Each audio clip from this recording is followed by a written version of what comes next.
Assalamualaikum warahmatullahi wabarakatuh. Perkenalkan, nama saya Astri dari kelas 1C D4 Administrasi Bisnis. Kali ini saya akan membawakan materi tentang dasar-dasar komunikasi. Pertama, saya akan membahas pengertian komunikasi. Apa sih itu komunikasi? Secara terminologis, komunikasi berasal dari bahasa Latin, communicare, yang artinya menyampaikan. Menurut asal katanya tersebut, arti komunikasi adalah proses penyampaian makna dari suatu entitas atau kelompok lainnya melalui penggunaan tanda, simbol, dan aturan semiotika yang dipahami bersama. Secara terminologis, komunikasi berarti proses penyampaian suatu pernyataan oleh seseorang kepada orang lain.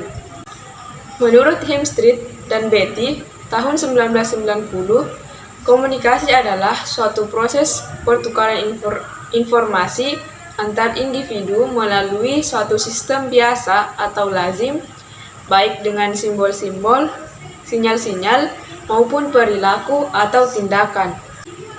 Yang terakhir, menurut Bovey, tahun 1998, komunikasi adalah pengiriman dan penerimaan pesan. Yang kedua, kita akan membahas komponen dasar komunikasi. Pertama yaitu komunikator. Komunikator adalah orang yang menyampaikan pesan atau maksud tujuan tertentu kepada komunikan atau penerima pesan. Yang kedua yaitu komunikan. Komunikan adalah orang yang menerima pesan dari komunikator. Ketiga yaitu pesan atau esensi komunikasi. Pesan adalah isi dari sesuatu yang ingin disampaikan, bisa berupa maksud atau tujuan. Yang keempat yaitu adanya interaksi langsung maupun tidak langsung. Kelima, penggunaan media komunikasi. Media adalah alat penghubung atau sarana dalam penyampaian pesan dalam komunikasi. Terakhir yaitu adanya pahaman bersama akan esensi dan tujuan komunikasi. Materi yang ketiga yaitu prinsip komunikasi. Prinsip komunikasi. Pertama yaitu komunikasi tidak dapat dihindari. Menurut De Vito, bahwa komunikasi tidak dapat dielakkan sehingga kita tidak dapat tidak berkomunikasi dan tidak dapat tidak memberikan tanggapan. Misalnya, dalam suatu kelas atau suatu rapat ada suatu instruksi untuk tidak menunjukkan reaksi. Tapi itu merupakan suatu instruksi yang mustahil untuk dilakukan. Dalam hal ini, mungkin ada orang yang menganggukkan kepala atau tetap diam, tetapi orang lain mungkin mengartikan lain terhadap perilaku tersebut. Kedua, komunikasi tidak dapat ditarik atau diubah kembali. Dalam hal ini, apabila komunikator telah mengirimkan pesan yang salah, maka tidak dapat diubah. Upaya yang dapat dilakukan hanya dapat memberikan informasi tambahan atau rasionalisasi terhadap tindakan komunikator terdahulu, tetapi hanya memodifikasi kesan yang telah dibuat. Walau andaikan pesan itu direkam video, komunikan tidak selalu memantau kesan pertama. Ketiga yaitu komunikasi adalah sebuah proses. Maksudnya adalah proses pemindahan pesan dari komunikator kepada penerima atau komunikan. Namun dalam proses tersebut terdapat unsur, konsep, proses, dan tujuan yang mesti dipahami dalam berkomunikasi. Komunikasi adalah proses pemindahan pesan. Terakhir yaitu komunikasi terjadi karena faktor etika. Dalam komunikasi juga penting untuk menyelipkan humor di dalamnya. Karena dalam berkomunikasi pasti ada rasa bosan. dengan menyelipkan humor dapat menjadi bumbu hiburan untuk menyampaikan informasi kepada lawan bicara. Kemudian kita akan membahas klasifikasi komunikasi menurut Markowitz. Ada dua, yaitu komunikasi kelompok dan komunikasi massa.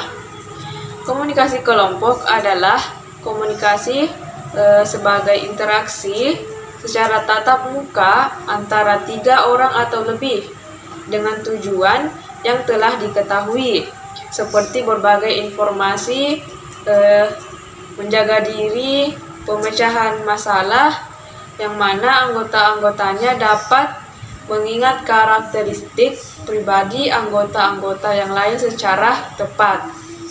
Kedua yaitu komunikasi massa, merupakan komunikasi yang ditujukan kepada khalayak luas atau masyarakat umum dengan sifat komunikasi yang heterogen.